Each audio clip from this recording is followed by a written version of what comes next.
So hi, everybody. I hope you can hear me well. This is Erico Abordo from the Philippines, and I will be talking about propagating accessibility auditing in Bhutan. I am an Asian male with black hair and black beard wearing a white shirt. So we are now shifting to the next slide.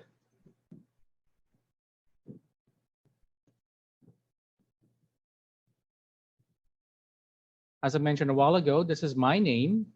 It is spelled Erico Abordo, and I am from the Philippines. I am an architect, and I advocate for the rights of persons with disabilities through an accessible and exclusive environment for everyone.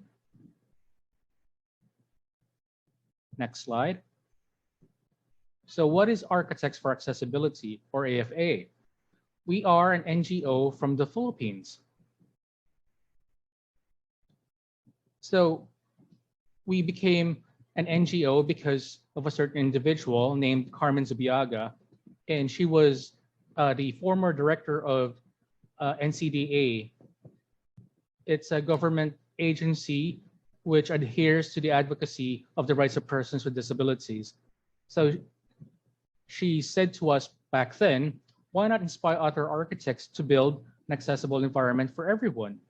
Advocate the rights of persons with disabilities by designing the right ramps, toilets, and other accessible features.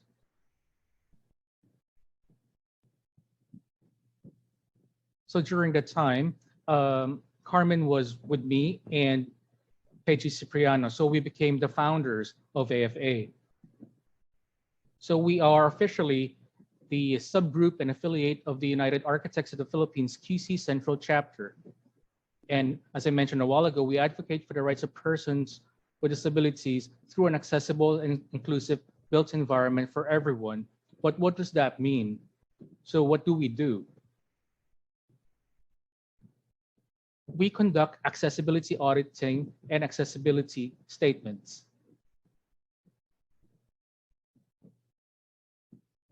So how do we conduct access audits using the checklist method? So we were able to develop a certain checklist, which we call Form 2, and we submitted it to the United Nations. So this is what we use in doing the checklist method in such a way that it becomes quantitative. Just by using the checklist method, we are able to determine the accessibility of certain buildings from 0% to 100%. Because of this checklist method, we are now recognized and shortlisted as one of the 30 best practices for accessibility last 2018 at the Zero Project Conference held at the United Nations headquarters in Vienna, Austria.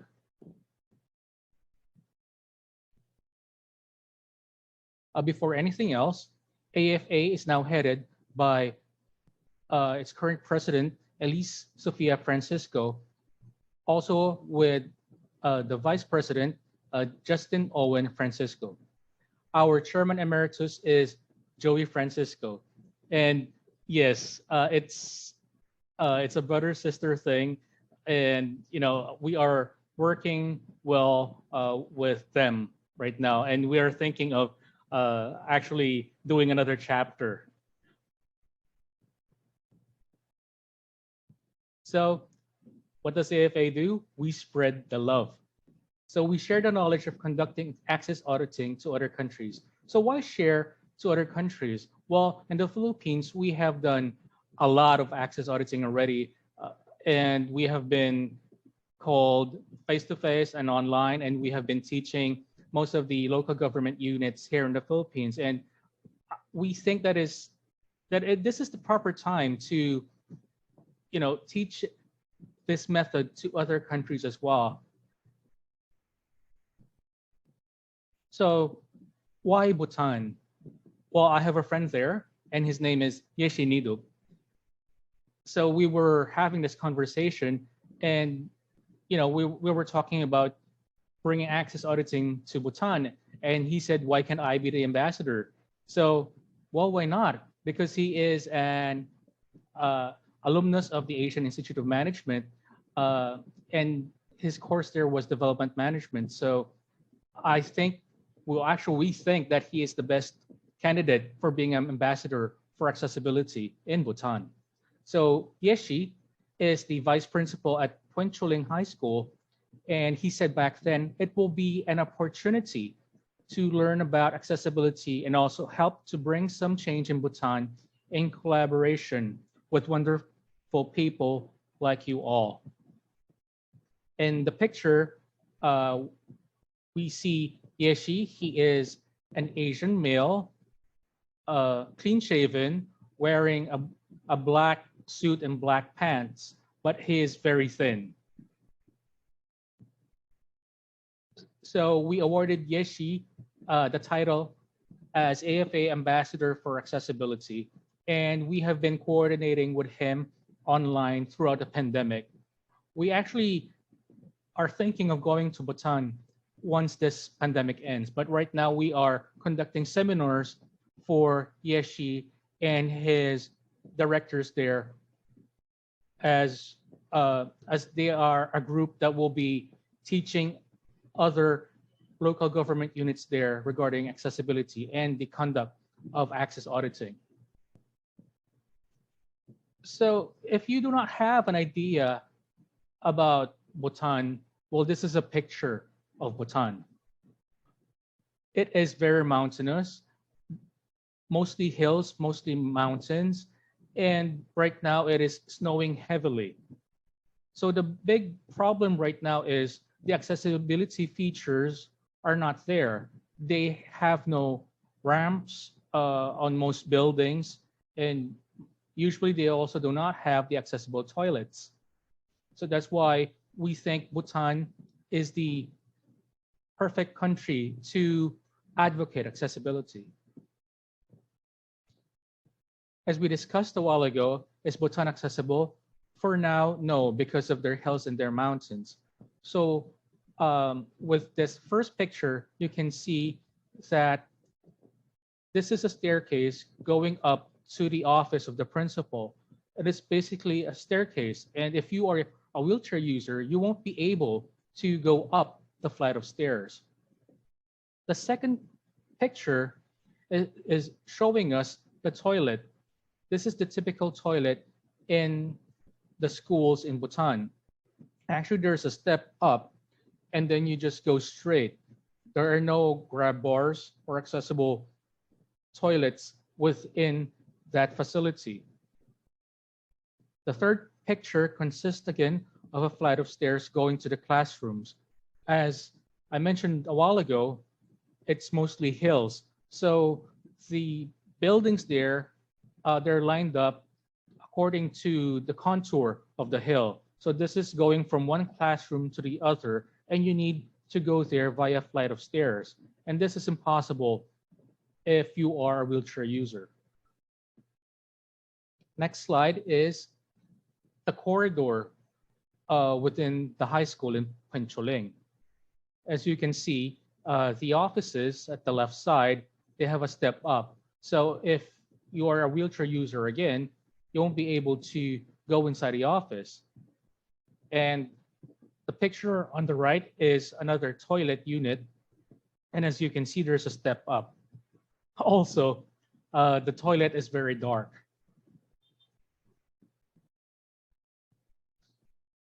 So what we're doing in Bhutan is we are introducing change. So Architects for Accessibility combining with the Kingdom of Bhutan equals an accessible and exclusive change in their environment. We're opening up doors for persons with disabilities, especially students with disabilities, because right now they are being held in another school. It's actually a very good school, but they are separated from society. They are not mixed with the normal students. So they have their separate school and they study their own courses there. But what we want is the integration of students with disabilities with the normal students so they could have a socially normal life. So what are we checking with the accessibility auditing? So these are the basic components of accessibility as discussed with the United Nations. So we have the ramp.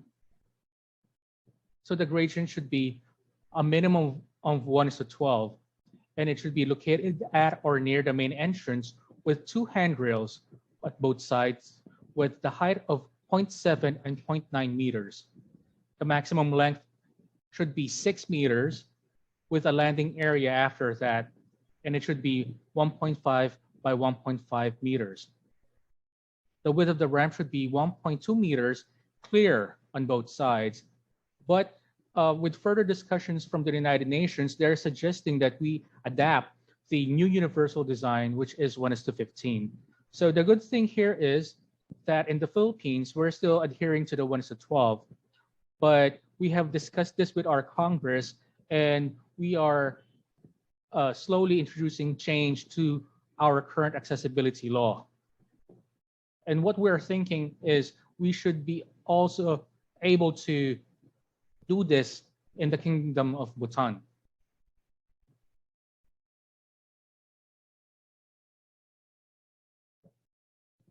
So for the washroom or the toilet, the minimum right now is 1.7 by 1.8 minimum. And the minimum width of the door is 0.8 meters. There should be a 1.5 by 1.5 turning space, and there should be one movable grab bar and one fixed grab bar inside the toilet. But also, with further discussions from the UN, they are suggesting that the new universal design should be 1.8 by by 2.5 meters. So why is that? Because you need a bigger turning space inside a toilet, and the 1.7 by 1.8 actually is kind of small for the required 1.5 turning radius for the wheelchair. Also, in Canada, what they're doing right now in their airports is they introduced an adjacent room. And in that adjacent room is actually a changing area for adults. If they are using diapers and they have to change it, they go to this adjacent room. And this has a small bed that you can lie on, and then you can do your business.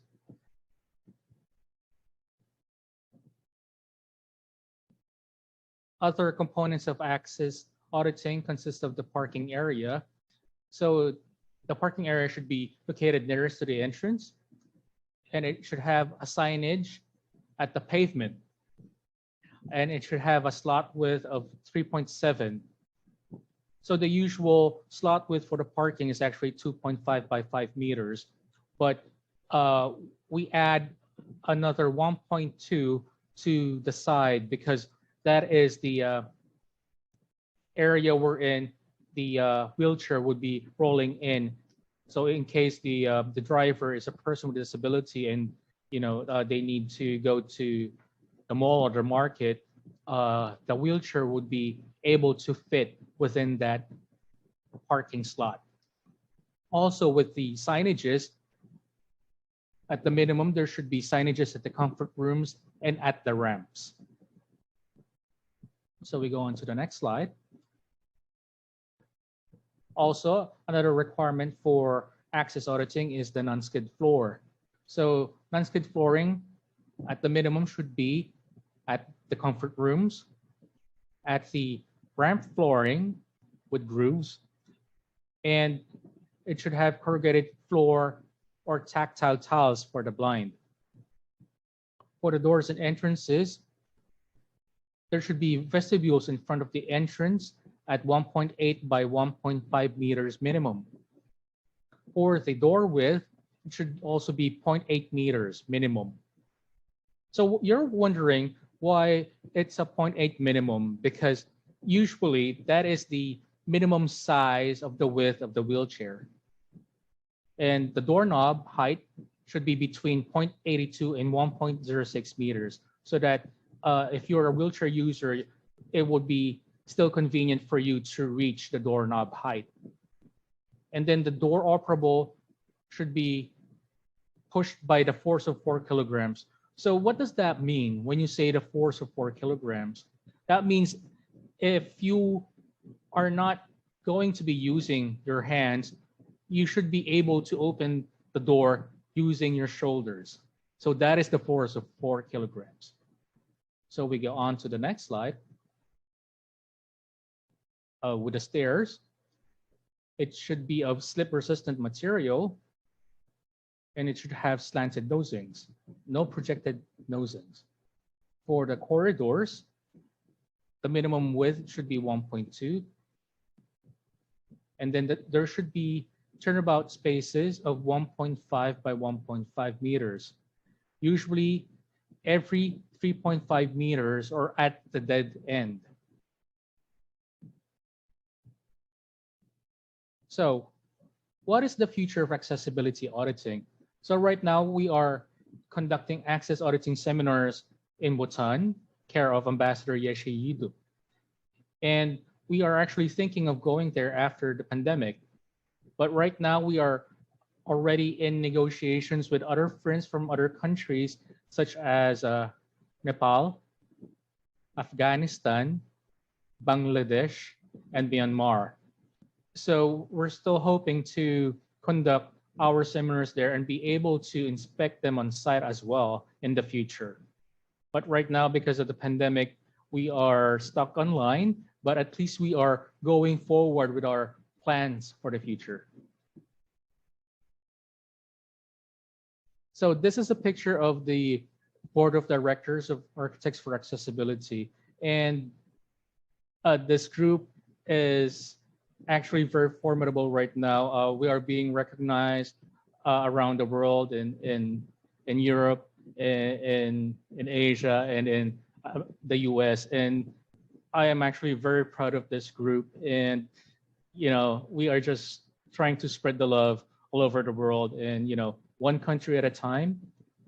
And I hope this endeavor with Bhutan becomes successful and Bhutan would be able to make their schools accessible in the future so that we could integrate the students with disabilities with the normal students so that we could show them that, you know, they are special, but they are normal as well, and they are part of society.